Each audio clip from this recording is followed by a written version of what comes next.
Irmãos, hoje vamos começar o capítulo 16 de Atos. Já passamos da metade aí, vai até o capítulo 28 já. Já estamos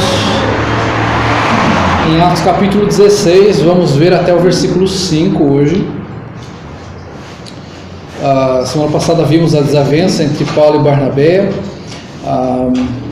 O Barnabé queria levar João Marcos, Paulo não concordava com isso, pelo fato de João Marcos tê-los deixado no meio do caminho ali e voltado para casa. Barnabé tem uma contenda com Paulo e não abre mão disso, de forma que ele vai para um lado e Paulo vai para outro. E como falamos aqui, que Paulo escolhe Silas, e dentro desta desavença que há entre eles, Deus acaba usando isso que é mal para o bem, para que seja acompanhado todo o desenvolvimento daquelas igrejas num tempo melhor, com outras pessoas trabalhando, né? E vimos várias questões que envolviam esta passagem. Hoje vamos começar o capítulo 16, vamos até o versículo 5. Chegou também a Derbe e a Listra, havia ali um discípulo chamado Timóteo, filho de uma judia crente, mas de pai grego. Dele davam bom testemunho os irmãos de Listra, em Listra e Icônio. Quis Paulo que ele fosse em sua companhia e por isso circuncidou por causa dos judeus daqueles lugares, pois todos sabiam que seu pai era grego. Ao passar pelas cidades, entregavam aos irmãos para que as observassem as decisões tomadas pelos apóstolos e presbíteros de Jerusalém. Assim as igrejas eram fortalecidas na fé e dia a dia aumentavam em número. Ok, estamos aqui então nestes 5 primeiros versículos. Nosso tema de hoje é vivemos para o Senhor e não para nós mesmos. Trouxe uma gravurinha que está bastante famosa na internet, WhatsApp ultimamente, Facebook, redes sociais, quaisquer que você tenha. Eu já recebi vários desses, escrito da seguinte forma: viva para ser feliz, não para agradar aos outros. Agora, quando eu recebo uma mensagem dessa, eu começo a pensar, poxa, pode ser, é uma grande possibilidade que essa pessoa esteja com algum tipo de problema, algum problema relacional, às vezes ela já colocou um post desse.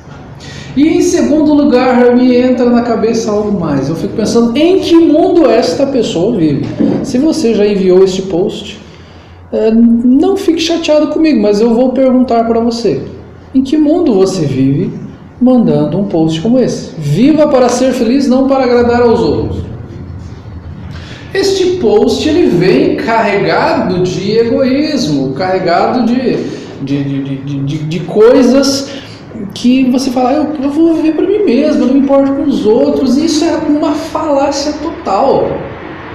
Isso não se sustenta nem por um segundo. Isso não quer dizer que você vai fazer tudo que os outros gostam.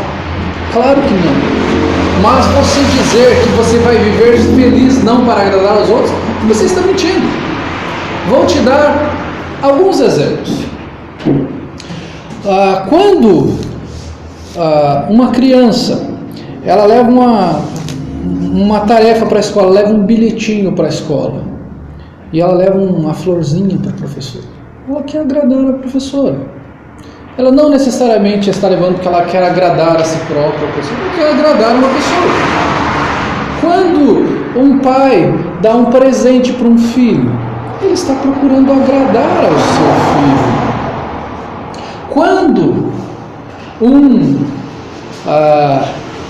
namorado, que normalmente anda mulambo em casa, eu digo por mim, e aí ele começa a namorar e fala, eu não quero agradar ninguém, eu vou agradar a mim mesmo. Se eu for sair com a minha namorada, você é desse jeito mesmo. Dificilmente isso acontece. O cara coloca uma roupinha nova, até compra uma roupinha nova, limpa o tênis, que normalmente ele não limpa, dá aquela penteadinha no cabelo, até passa um desodorantezinho. É verdade? Comigo foi assim. Minha mãe está aqui para não me deixar mentir. Ela sabe que eu era muito mulambo. É verdade? A gente volta e meia está fazendo as coisas para agradar aos outros. Quando você está trabalhando, você em algum momento você vai fazer algo para agradar ao seu chefe. Mesmo que você pense, eu vou fazer para agradá-lo, porque depois eu quero pedir um aumento para ele. Mas de qualquer forma, você está fazendo para agradar o seu chefe. Vou fazer meu trabalho direitinho, vou chegar no horário, não vou sair antes, não vou ficar pegando atestado. Em algum momento sempre você está agradando alguém. Você está sempre procurando agradar alguém. Minha filha recém-nascida, uma mulher vai pensar assim, minha filha recém-nascida está chorando lá que está querendo mamar, mas eu quero dormir. Ela que chora, eu vou dormir. Que eu não vou fazer as coisas para agradar os outros. Se eu estou querendo dormir, eu vou dormir. Ela que chora lá. Vou fechar a porta, vou colocar um protetor auricular e vou deixar chorando. Não, você vai lá porque você sabe que ela necessita disso, né?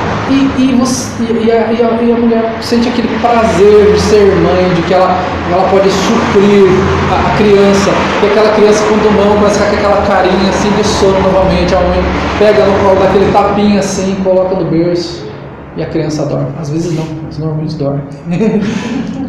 Então você volte e meia está fazendo alguma coisa para agradar alguém.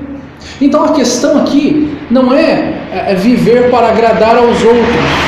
Às vezes você não está querendo agradar alguém. A questão é quem você quer agradar. Você normalmente está fazendo algo para agradar alguém. Não adianta você falar que viva para ser feliz. Não tem como você viver para si próprio. Apenas, vou me trancar numa caverna, então vou ficar lá sozinho.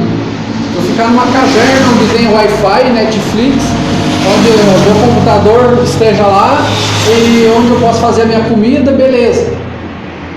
Não é assim, você sabe que não é assim.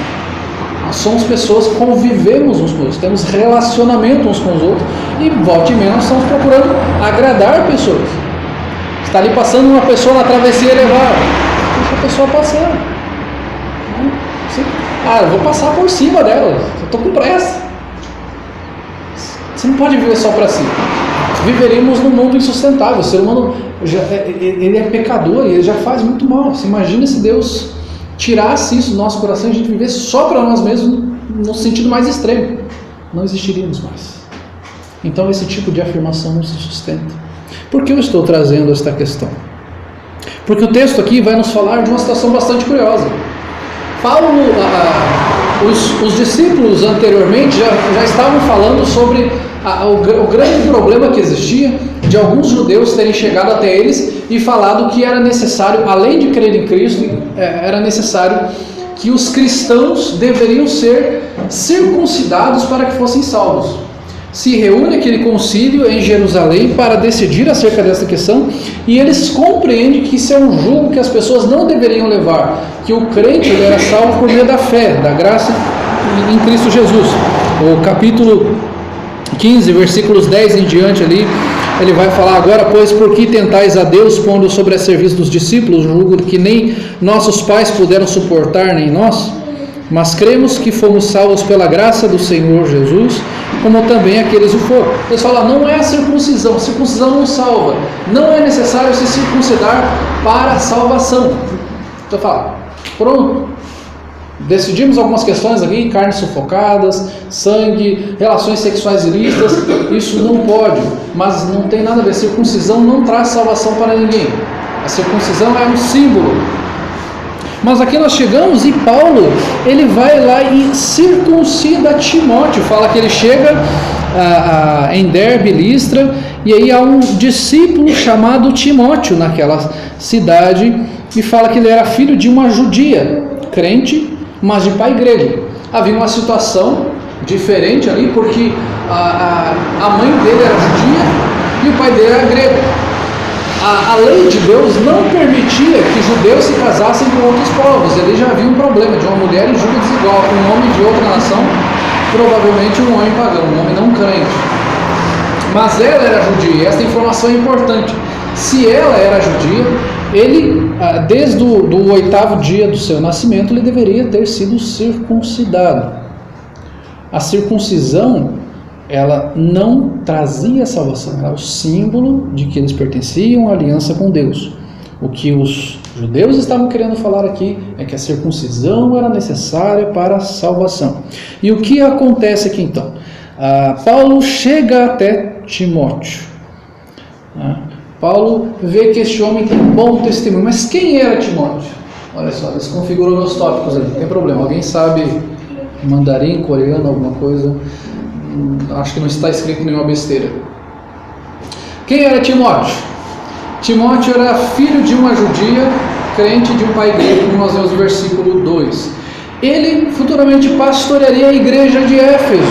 Nós vamos ver na primeira e na segunda epístola de Paulo a Timóteo que ele era o pastor da igreja de Éfeso, e esta igreja tinha desafios enormes para Timóteo. A igreja de Éfeso estava num lugar extremamente promíscuo, idólatra. As heresias eram fortes naquele meio. A igreja estava inserida num lugar onde falsos mestres estavam se infiltrando ali no meio, falando sobre a abstinência de alimentos, sobre não se casar, legalismo, pessoas que estavam se voltando para a lei, a ganância de pessoas ali, tanto que o apóstolo Paulo vai falar para Timóteo: você tendo o que comer e com o que se vestir, estejais contentes com isso. O amor ao dinheiro é a raiz de todos os males.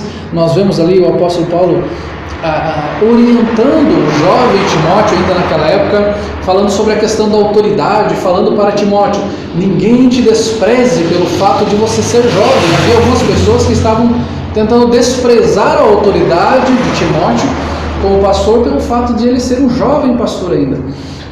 Paulo orienta a Timóteo a organizar a igreja, a sua liderança, os presbíteros. Nós vamos ver no capítulo 3 de Timóteo ali como deveriam ser os presbíteros, os diáconos. Ele vai falar que deve ser marido de uma só mulher, sóbrio, modesto, temperante, inimigo de contendas. Então, Timóteo deveria organizar a liderança da igreja. Timóteo deveria ser perseverante na pregação. Paulo vai falar de ele pregar, prega, insta, quer seja oportuno, quer não, que vai chegar um momento que eles não vão suportar essa doutrina, eles vão cercar-se de mestres segundo as suas próprias paixões, como que sentindo coceira nos ouvidos, e eles vão se entregar a fábulas. Então Timóteo tinha um desafio tremendo na igreja de Éfeso, e aqui Paulo começa com este treinamento de Timóteo. Timóteo não é jogado às feras, Timóteo é treinado. Paulo chega até ele e vai treiná-lo, e vai acompanhar este jovem para que ele vá trabalhar com esta igreja em Éfeso futuramente. Mas o que acontece que nós falamos, que é curioso, a questão da circuncisão. Esta circuncisão que era o símbolo da aliança com Deus, já desde Abraão, que Deus havia dado a eles este mandamento. Nós vemos que Paulo circuncida Timóteo. A gente fala, mas não havia sido falado que não precisava a circuncisão? Por que Paulo circuncida Timóteo e não circuncida Tito? Que ele vai falar lá em Gálatas capítulo 3, versículo 5. Alguns vão pegar este texto aqui de Atos capítulo 16 e falar que foi um erro de Paulo ter circuncidado Timóteo. Alguns pastores inclusive falam isso. Não, Paulo ele errou, porque havia sido decidido que não deveria circuncidar, e ele quis estar circuncidando. Nós não compreendemos desta forma. Nós compreendemos que houve um sentido desta circuncisão. Nós vemos que no fato de, mas então por que Tito não foi circuncidado? Vocês vão ver lá em Gálatas capítulo 2, versículo 3, que Tito não era um judeu, que ele era grego. E ali então não era necessária esta circuncisão de alguma forma. Olha só, Gálatas capítulo 2, versículos 3 ao 5, só para os irmãos conferirem. Vamos lá.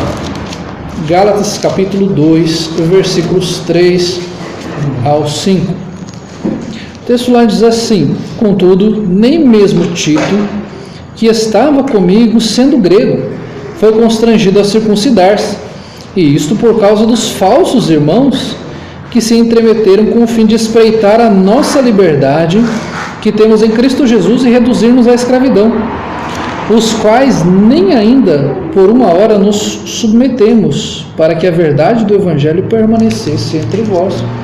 Falou, não, Tito não vai ser circuncidado, ele é grego, não há sentido nisso. Qual é o sentido da circuncisão? de um grego. Se circuncida Tito, acaba se virando, não, se circuncidou uma pessoa que é um gentil, logo todos os cristãos devem ser circuncidados. Haveria uma certa confusão nesse sentido de algo que já havia sido decidido. É importante nós compreendermos que não havia uma compreensão integral dos judeus acerca desta questão ainda, sobre a circuncisão. Por mais que tivesse sido dado essas orientações acerca da circuncisão, de que a circuncisão não era necessária para a salvação, não havia uma compreensão completa disso ainda. Um exemplo é que os discípulos, quando estavam com Jesus, eles nem compreendiam sobre a morte e a ressurreição de Cristo. Jesus falava sobre a sua morte e ressurreição, e a Bíblia nos fala que eles não compreendiam. Quando Jesus fala que ele vai ser entregue, Pedro chega e fala, não, isso não vai acontecer de maneira nenhuma com o Senhor. Jesus fala, arreda-te de mim, Satanás. Quando Jesus morre, eles ficam tristes e se escondem. Aqueles discípulos a caminho de Emaús conversam com Jesus, e Jesus vai expondo a palavra de Deus a eles, e depois eles só vão perceber que é Jesus, quando Jesus vai comer com eles. E eles falam que aquele já era o terceiro dia, que Jesus havia falado que ele ia ressuscitar. Eles não compreenderam. E mesmo quando vão até o túmulo para visitar Jesus, que estava morto, chegam até lá, Maria chega até lá e está vazio. Cadê o meu Senhor? Por que procura entre os mortos aquele que vive? Não havia esta compreensão exata das coisas. Estava muito próximo, estava muito fresco ainda. Eles não tinham toda a compreensão acerca disso. Há um progresso desta revelação, dessa compreensão deles acerca deste assunto. Então, não havia esta compreensão completa deles sobre isso. E por que se faz isso? Timóteo se deixa circuncidar por amor a estes irmãos. Quando nós pegamos como exemplo o texto de 1 Coríntios capítulo 8, que vai falar sobre comidas sacrificadas aos ídolos, que fala ali que o ídolo em si não é nada, que tudo pertence a Deus, mas que se você for por amor a um irmão, você deve deixar de fazer alguma coisa, no caso comer comidas que são sacrificadas aos ídolos. Não. Se eu for escandalizar o meu irmão, Paulo fala, eu não como mais carne, por amor àquela pessoa. Eu vou agradar aquela pessoa nesse sentido, vou ser bom testemunho, porque ela é fraca, a consciência dela continua sendo fraca. Timóteo se deixa circuncidar por amor a estes irmãos. E o amor ao próximo, o fato da circuncisão, ela não representa nada a respeito de salvação. Aqui isso é importante nós compreendermos. Quando Timóteo se deixa circuncidar, não diz respeito à salvação. Ele não está ali, olha, então eu vou ser circuncidado para demonstrar que eu sou salvo. Não. Eu vou ser circuncidado para demonstrar que eu sou filho de uma judia. Porque isto abriria um ministério para ele entre os judeus. Não era para que eles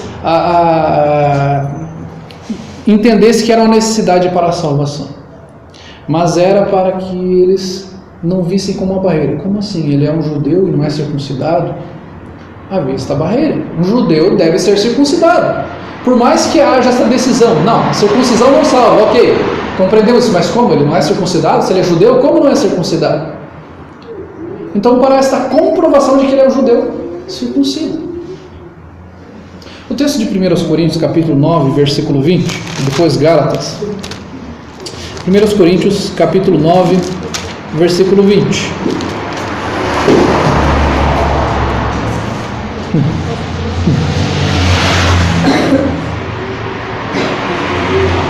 Olha o que o apóstolo Paulo fala ali. Procedi para com os judeus como judeu, a fim de ganhar os judeus. Para os que vivem sob o regime da lei, como se eu mesmo assim vivesse, para ganhar os que vivem debaixo da lei, embora não esteja eu debaixo da lei. Ao sem lei, como se eu mesmo o fosse, não estando sem lei para com Deus, mas debaixo da lei de Cristo, para ganhar os que vivem fora do regime da lei. Quando Paulo ia pregar aos judeus, ele falava como judeu. Ele contextualizava, ele não deixava de pregar a graça de Deus, ele não deixava de falar sobre o sacrifício de Jesus Cristo, mas ele falava de acordo com a compreensão daquele judeu, ele falava numa sinagoga, de acordo com o rito, de acordo com toda a organização que existia na sinagoga. E para os gentios, da forma como os gentios se reuniam, toda a liturgia, como os gentios faziam, se reuniam ali. Os judeus, no sábado, na sinagoga, naquele horário. Os gentios, domingo, em casas, lugares. Isso é contextualização. É diferente, muitas vezes, do que se faz hoje. Vamos contextualizar, vamos fazer um funk na igreja para receber o pessoal após do funk. Não, isso não é contextualização, isso é trazer o mundo para dentro da igreja. Contextualização é você fazer com que aquela pessoa compreenda o que você está falando. E você tirar as barreiras que existem entre vocês.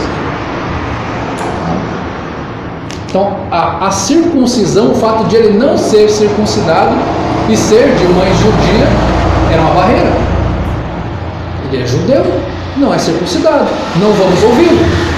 Então, por amor a Cristo, por amor ao Evangelho e amor aos irmãos, ele se circuncida. Mesmo compreendendo que aquilo não é nada em si. Gálatas capítulo 5, versículo 6, percebam o que o texto está falando. Um pouquinho para frente aí, passa 2 Coríntios, Gálatas capítulo 5, versículo 6, diz assim: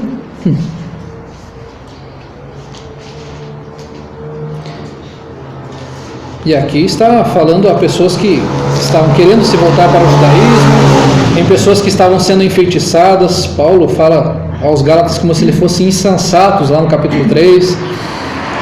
E aqui ele fala o seguinte, porque em Cristo Jesus, nem a circuncisão, nem a incircuncisão tem valor algum, mas a fé que atua pelo amor. Porque a circuncisão em si, nada, nem incircuncisão. O incircunciso não é superior ao circunciso e vice-versa, mas é a fé que atua por meio do amor. E Timóteo, ele está pensando primeiramente em agradar a Deus. Ele está com zelo missionário, tanto ele quanto Paulo. Eu vou aqui contextualizar, eu vou abrir uma porta para eu conversar, para eu compartilhar do Evangelho com o povo judeu. É esta porta que se abre para ele, um homem que já tinha uma boa reputação, que tinha um bom testemunho entre os irmãos de Listra e de Icônio, e ele então faz isso por amor ao Senhor. Será que você e eu temos feito, tomado atitudes por amor ao Senhor? Não vou abrir mão disso porque eu quero o meu bem-estar, eu quero o meu conforto, eu quero isso, eu quero aquilo. Será que nós temos agido de uma forma que nós demonstramos nosso amor pelos irmãos, temos demonstrado nosso amor a Deus, nosso amor a Cristo, nosso amor à obra do Senhor? Quão importante isso é. Trouxe aqui uma citação de João Calvino. Ele fala o seguinte: Lucas deixa bem claro que Timóteo não foi circuncidado por ser necessário, ou porque a religião que usava esse símbolo continuava em vigor, mas para que Paulo evitasse um escândalo. Assim, a circuncisão de Timóteo não era um sacramento, e sim usado unicamente para incentivar o amor, e não para exercitar a santidade. Então ele estava aqui incentivando o amor. Ele não estava, olha, vou me circuncidar para ser mais santo, porque eu sou uma pessoa mais temente, então por isso eu vou me circuncidar. Não, ele faz isso por amor ao Senhor, e faz isso porque ele está pensando na obra de Deus, na vida daquelas pessoas, no quanto aquelas pessoas necessitavam de salvação. E eles, depois disso, esta porta é aberta a eles, eles levam essas decisões tomadas pelos apóstolos, como nós já falamos no capítulo anterior ali, quando vai falar sobre que não há necessidade de circuncisão, mas que eles devem deixar de comer carnes sufocadas, de comer sangue, de relações sexuais ilícitas, e sobre essas questões eles levam ao povo de Deus, e as igrejas são fortalecidas, porque havia sido colocado esse jugo sobre elas. E agora elas percebem, não, é a fé em Cristo Jesus que traz salvação. Não é a lei, não é a circuncisão, mas é a fé, é a graça do Senhor que me tirou da morte para a vida. É Cristo quem me salva, é Cristo quem me resgata do pecado. Algumas implicações e aplicações para nós. O amor, ele é diferente de hipocrisia. Vai falar, não, mas eu vou ser hipócrita se eu fizer isso. Se você faz de mau gosto, você vai ser hipócrita mesmo. Como aquela coisa que você... alguém pede para você fazer algo e você vai lá, dá aquele sorrisinho amarelo, tá bom, vamos fazer. Se você faz de mau gosto, realmente é hipocrisia. Mas o amor verdadeiro, ele abre mão alegremente. Você faz porque você ama.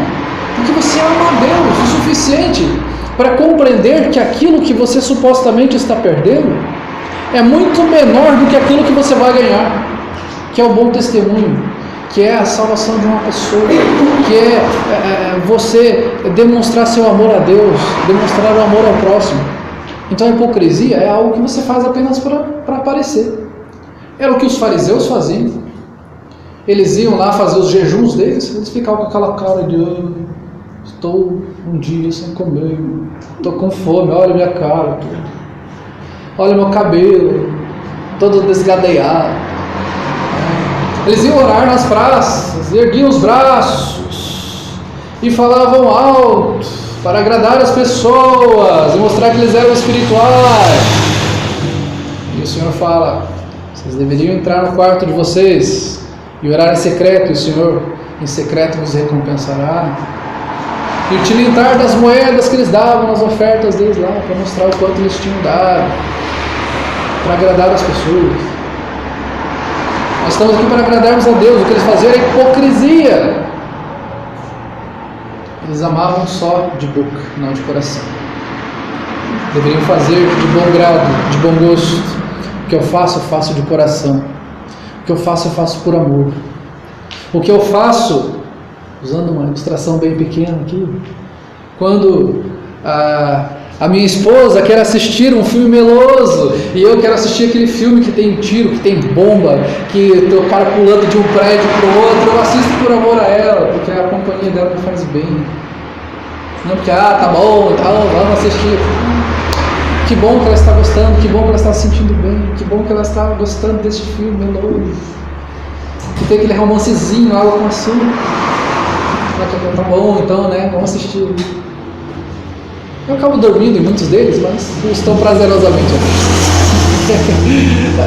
O trabalho, o amor então é diferente da hipocrisia, isso faz com coração, com alegria.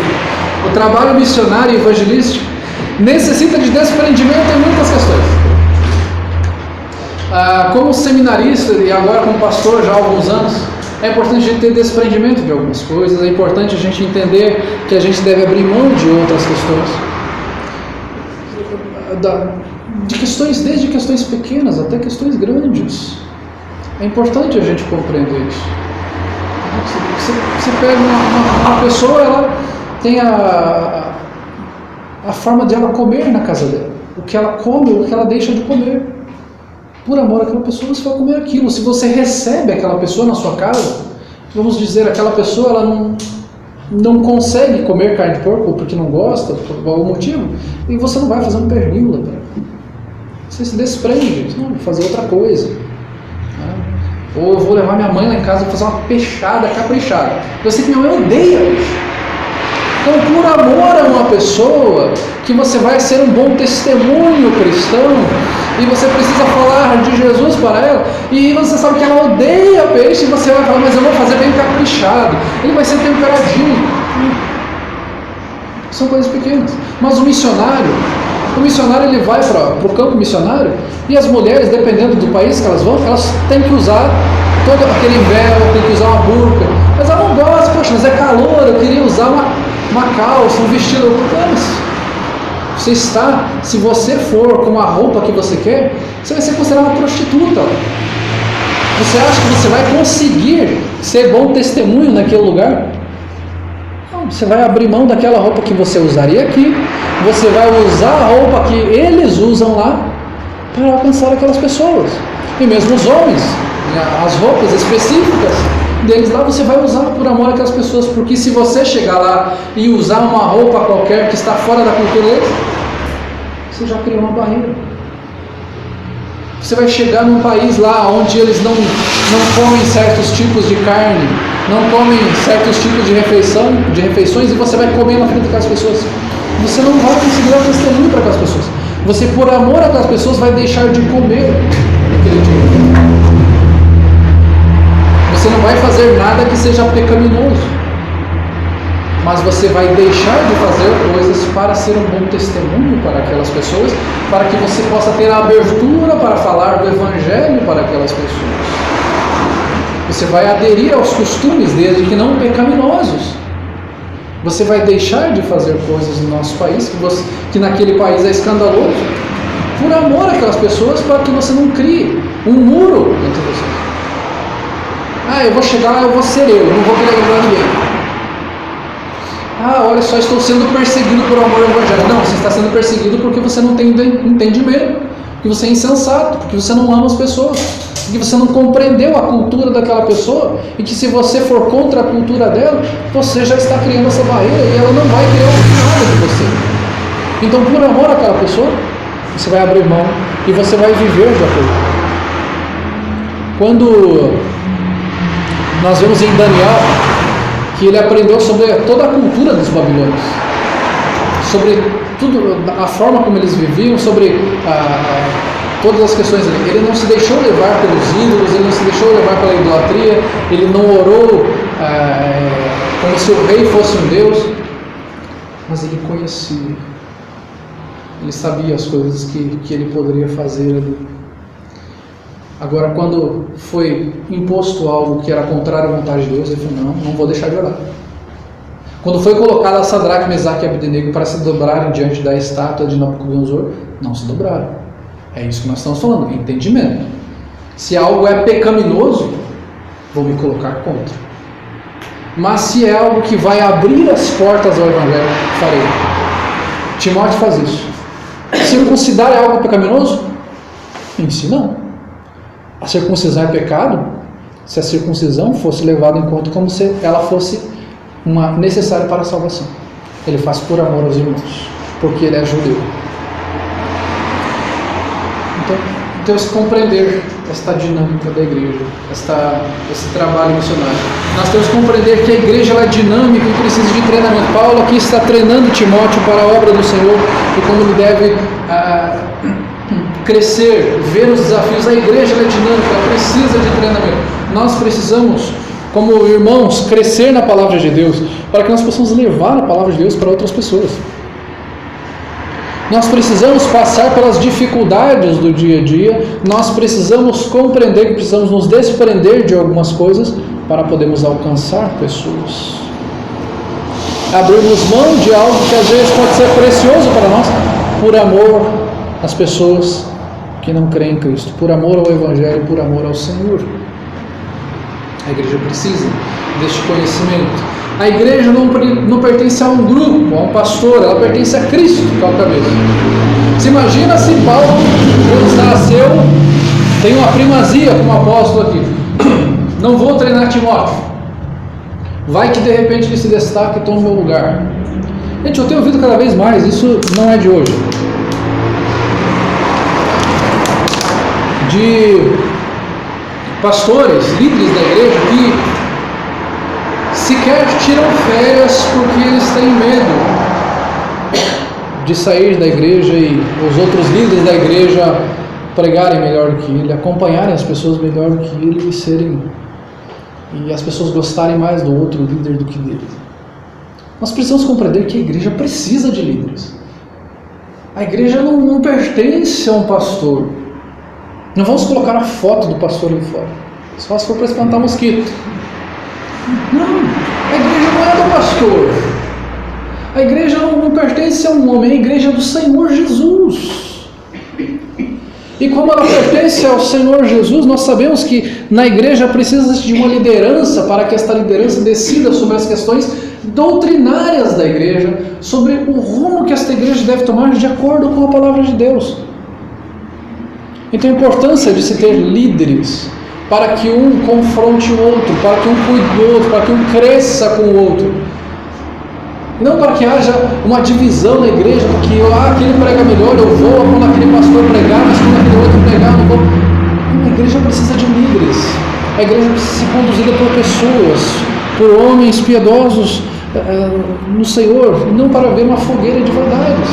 Paulo compreende isso, treina Timóteo. Ele não fica pensando, mas se ele for igual ao Marcos, que vai embora daqui a pouco, mas se ele tiver primazia, vai ser isso. Não, ele treina. E ele envia Timóteo para Éfeso. E depois de Timóteo estar em Éfeso, ele fala, se vira aí, dá seus pulos. Agora você tem o seu negócio, eu tenho o meu. Não, o evangelho não é negócio. Ele vê o que Timóteo está passando, vai enviar cartas para ele. A segunda carta que Paulo envia para Timóteo, Paulo já estava prestes a morrer. E ele continua acompanhando o jovem Timóteo, dando instruções acerca do evangelho. Isso é amar a obra de Deus. Não é amar a si próprio, eu quero fazer algo que me agrade, eu quero ser grande, eu quero que as pessoas vejam como eu sou bom, como eu sou melhor. Eu vou ser o líder da igreja de Éfeso. Timóteo só vai ser um carinha lá qualquer, um testa de ferro lá, aquele que eu vou manipular. Não, Timóteo é o pastor da igreja. Ele deixa os cuidados de Timóteo, e Timóteo pastoreia esta igreja, porque a igreja não pertence a Paulo, a igreja pertence ao Senhor. Você e eu devemos viver para agradar a Deus. Você não vive para si próprio.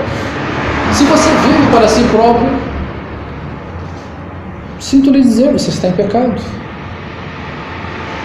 Se você acha que deve viver para si próprio e não para ser um bom testemunho do Evangelho, não para agradar a Cristo, você está agradando a outro alguém.